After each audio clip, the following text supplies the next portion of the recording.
It's Kyle here, and today I'm excited to talk about one of my favorite genres to read, and that is alternate history. So alternate history, I think, is a genre, I think, when I tell most people that I enjoy a lot, they're like, well, that's cool. What is alternate history? So I think most people are familiar with the concept of alternate history, even though maybe they've never heard that as a name of a genre. So I think the most famous example that I think most people are familiar with are what if Germany had won World War II, or some sort of variation of that, like what if a different country or different faction had won a certain war, or what if, if John F. Kennedy was not assassinated, kind of those big events in history that if you change, and then what happens because of that, and studying the story and that thing. Somebody who's a huge history nerd, I've always been drawn to alternate history, because the thing I've always found fascinating about history is these major events that could easily turned out a different way, and how much that would have impacted what life would be like. So kind of exploring those alternate versions, like, hey, this is our reality, but instead of X happening, Y happened, and what does that result in? So I've always been drawn to alternate history, and so I thought it'd be fun to kind of touch on 5 books in the genre that I would recommend everybody read. Either somebody looking to get into alternate history, or maybe somebody who's read alternate history before and you're just looking for some great books to read. So a couple things about the list I will mention. Purposely, if the book is in a series, I picked the first book in the series. So even maybe, I'm not initially saying this is my favorite book in that series, but obviously if I'm going to recommend a book, I'm not going to say like, hey, read book 4 in a 10-book series, because that doesn't make any sense. So go, hey, start off with book 1 if you like it. This is a really cool series. You might want to continue on. I also did do some standalone books. So I think one thing that sometimes I get annoyed with, I think it's become more and more of a big trend, is you don't really see a ton of standalone books anymore. It seems like every book that comes out, you're like, oh, this is a planned, 7-book series and stuff like that. And a lot of times when you read a lot, when you see interesting books, like, well, that sounds interesting, but do I really want to commit myself to reading another series when you already have several other series you're reading? So I try to keep that in mind with my recommendations. So you're not all these ones are going like, there's a few standalones here. You're just committing yourself to one book, not necessarily 10, 12, 15 books or whatever. And I also try to mix up the historical events these recommendations cover. I could have easily recommended 5 books all centered around World War II or the Civil War, for example. But I tried to do a little bit of variety, so you're getting a little bit of everything, but there's definitely a little bit of a grouping. But with those clarifications out of the way, let me talk about the 5 books in the alternate history genre that I would recommend everybody read. And I should say these are in no specific order. I'm not saying like this is the 5th, 4th, 3rd, 1st, book you should read. Just 5 in a row. So the first book I'm going to talk about is Roma Eterna by Robert Silverberg. And this kind of covers, I think, one of the concepts of alternate history I think a lot of people have thought about, or it's been brought up, especially as much as people talk about the Roman Empire. And this book basically covers a simple concept. What would have happened if the Roman Empire had never collapsed? If it stayed, the major world power it was and continued into our present day. This book is kind of a collection of short stories, but all kind of set in the same historical timeline. It's basically each chapter will kind of skip ahead maybe 100, 150, 200 years from the previous chapter. So the book kind of starts, basically a similar timeline of our history, but changes something that allows the Roman Empire not to fall. And then it starts going forward. And that's really the only major change in the history, is that the Roman Empire did not fall and how that would have impacted anybody. So it's not like, aliens invaded or the Romans invented nuclear weapons in the year 300. It's just changing. Roman Empire did not fall, goes forward. How does that change Earth? So I really enjoy this book a lot, because not only you get to explore this concept, but since it's kind of jumping ahead every couple hundred years, it's more of a collection of short stories. So you're getting several different, looks in. So instead of the novel being set in, the 100 years after the Roman Empire fell in our world, but it still exists, or skipping ahead to the Middle Ages or the modern world, it's kind of exploring all those concepts at once. So you're going to taste a little bit of everything. And I think like with most collection short stories, some will connect with, the reader more than others. There were definitely some of these that were my favorite. Other ones like, I'm not sure if I really meant into this chapter or not. But overall, I really love the concept, and honestly, I'd like to read more alternate history set in this concept of what would have happened if the Roman Empire had not collapsed. So I definitely would recommend Roma Eterna by Robert Silverberg. Next up, I'm going to talk about The Plot Against America by Philip Roth. Philip Roth is not really an author that writes an alternate history genre. It's not like the genre that he only writes by.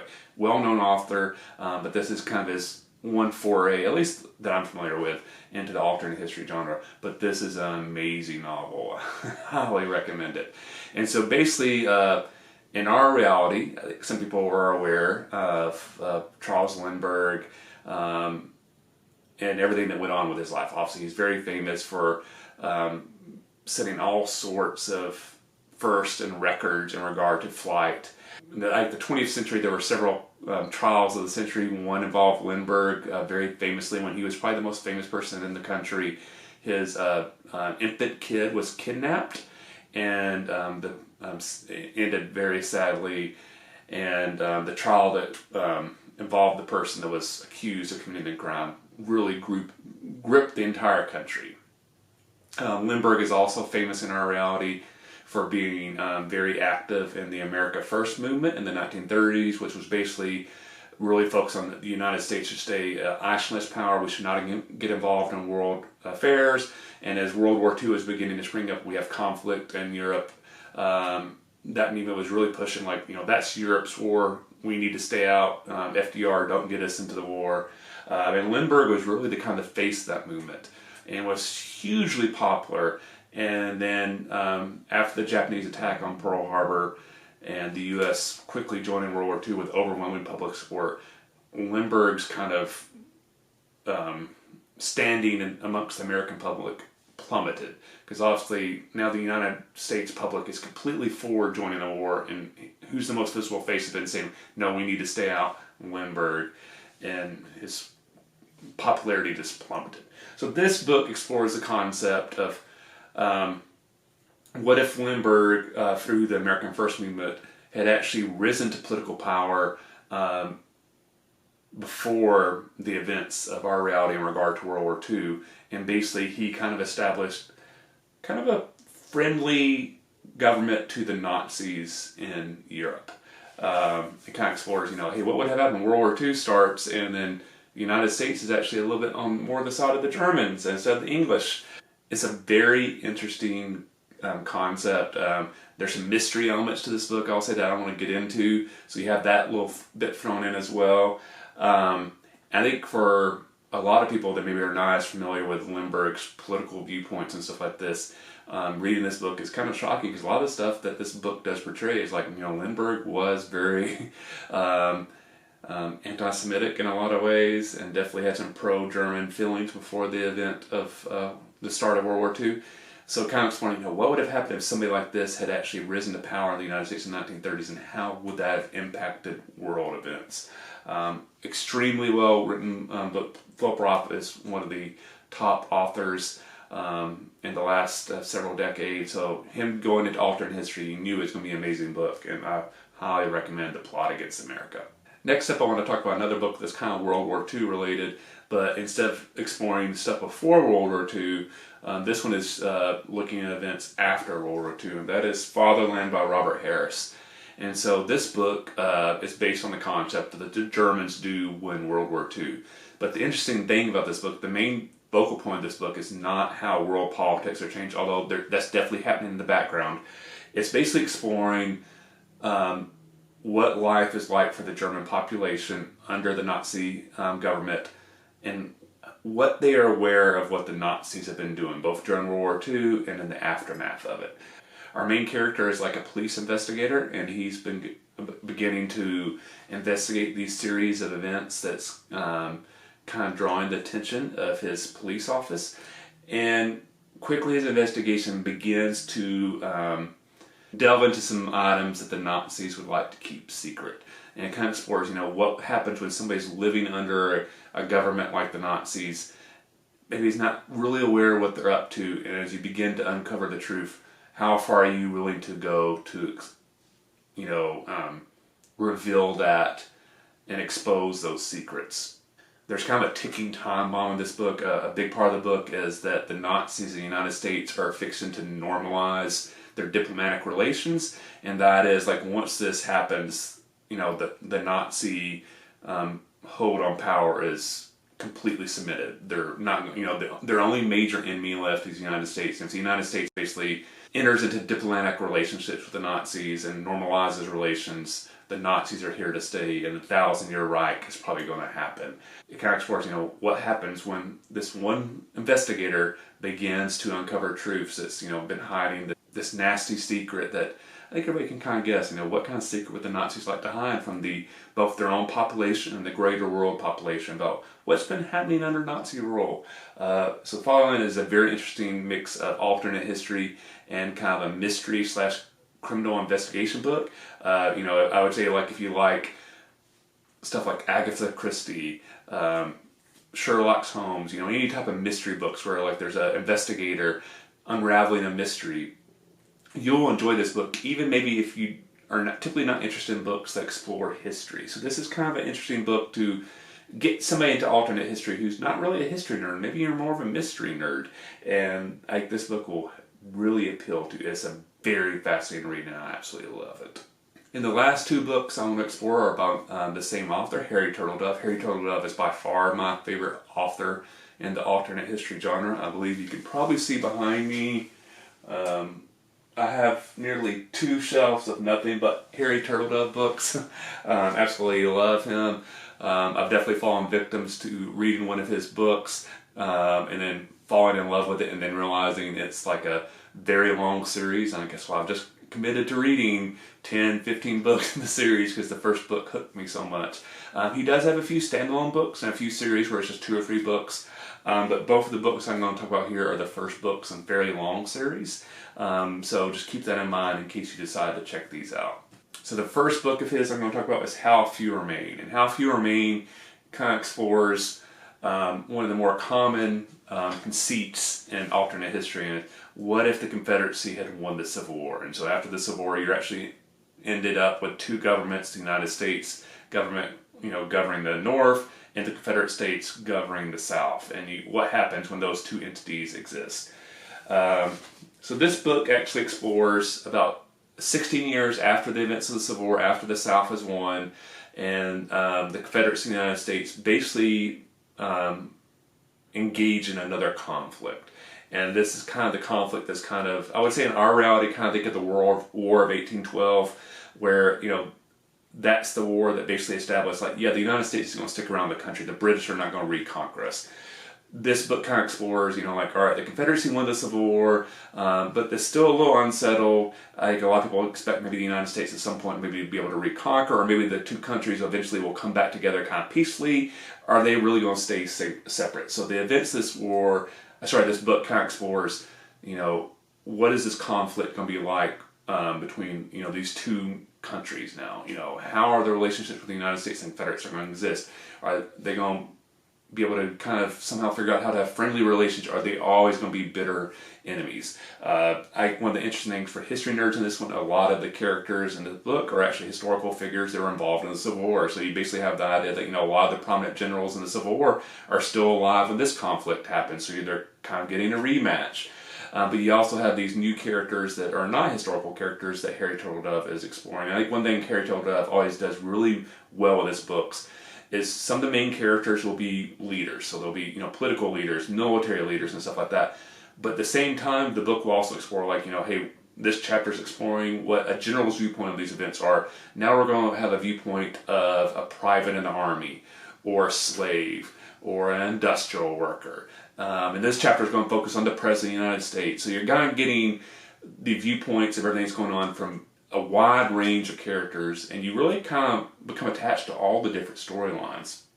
How this book becomes a series is basically then this book kind of explores, I would say, the next 70 or 80 years of history, starting in the 1880s, and basically going forward of, like, what is world events like with 2 American countries and not just one, and how do they develop, which one will actually become dominant, will one side be able to conquer the other, or will they always stay as 2 separate, distinct countries? So How Few Remain is the first book in the series. I recommend it. This book is very, very interesting, and it definitely explores the nastier side of the Confederacy and, like, all the negative aspects of, like, hey, what would have happened if a slave-owning rebellion had won and slavery stayed legal in the South. It's not pretty, but it's still a fascinating read, so I'd highly recommend it. So the other book of Harry Turtledove I want to recommend is the first book in his World War series, and that is In the Balance. And this is probably it's definitely the first Harry Turtledove book I ever read, and probably the first alternate history book I ever read, and made me fall in love with the genre. I have a distinct memory of why I picked this book up. This book is kind of an interesting mix-up of alternate history and sci-fi. So I was actually looking in the sci-fi section at the local bookstore, and sci-fi has probably always been my favorite genre, and I saw this cover that caught my eye immediately on the bookshelf. The book was kind of turned in a certain way where you could actually see the cover and not just the spine. And the cover is all these real political leaders from our history, Winston Churchill, Hitler, and some other kind of high-ranking officers behind them. And they're standing in front of a very futuristic sci-fi looking kind of like laser gun. And that image is like caught my eye immediately. I won't say I was in high school, maybe freshman or sophomore, I don't know exactly, but I was definitely a teenager, and I saw that cover. I was like, whoa, wait a second. I love sci-fi. I'm really interested in history. Why is Winston Churchill and Hitler standing next to each other, kind of friendly looking, in front of a sci-fi looking laser gun? What is this? And so the basic concept of this book is very fascinating. I absolutely love it. And it basically is what would have happened during the height of World War II. The Allies and the Axis are fighting, and during that, an alien empire actually invades Earth and attempts to conquer it. And now you have all these countries that were fighting against each other to the death are suddenly faced with the thing like, we can't fight each other anymore because there's this alien force who's basically attempting to conquer Earth. We have to unite. So you're faced with a weird situation of like the British, the Nazis, the French, the Soviet Union, the United States, the Japanese are all having to kind of put aside this brutal conflict they just were fighting and unite against this force that's attempting to conquer the world. And this series is a very long series. There's a lot of books that kind of explore this. So it's fascinating. We have these real historical characters and also fictional characters, again, like, privates in the army and stuff like that, and civilians. There are suddenly, faced from the 1940s of this alien empire attempting to conquer the world and what that would have been like. So this is one of these books, like if you love sci-fi, highly recommend it. If you are a big history nerd, especially World War II, I think you'll like this, even if you typically read more nonfiction than fiction. If you are into alternate history and you've never read this book, you need to check this book out and then read the series. It is absolutely amazing. Love this book so much. In fact, I've always wanted to reread this series again. It's so long, that's why I haven't got around to rereading it again. At some point I do, because I absolutely love this series so much. So the first book is In the Balance. Again, the series is the World War series by Harry Turtledove. I hope you'll check it out. So those are the 5 books I would recommend anybody check out in the alternate history genre, from somebody who's never read the genre before, maybe a casual fan of it, to a die-hard fan of alternate history. These are books I think you should check out and I think you will enjoy. So in the comment section below, let me know what is your favorite alternate history book or author of all time. Interested in hearing what your opinions on the genre are. If you have any other ideas of like books that I would recommend in a certain genre, let me know. I've done that for Star Wars before. Now alternate history, I'd be glad to do more of these in the future as well. So just let me know if you have any ideas in the comment section. Again, please hit that like button if you haven't. Please subscribe to the channel. I really appreciate support. Thanks for watching. I'll see you the next time, and happy reading.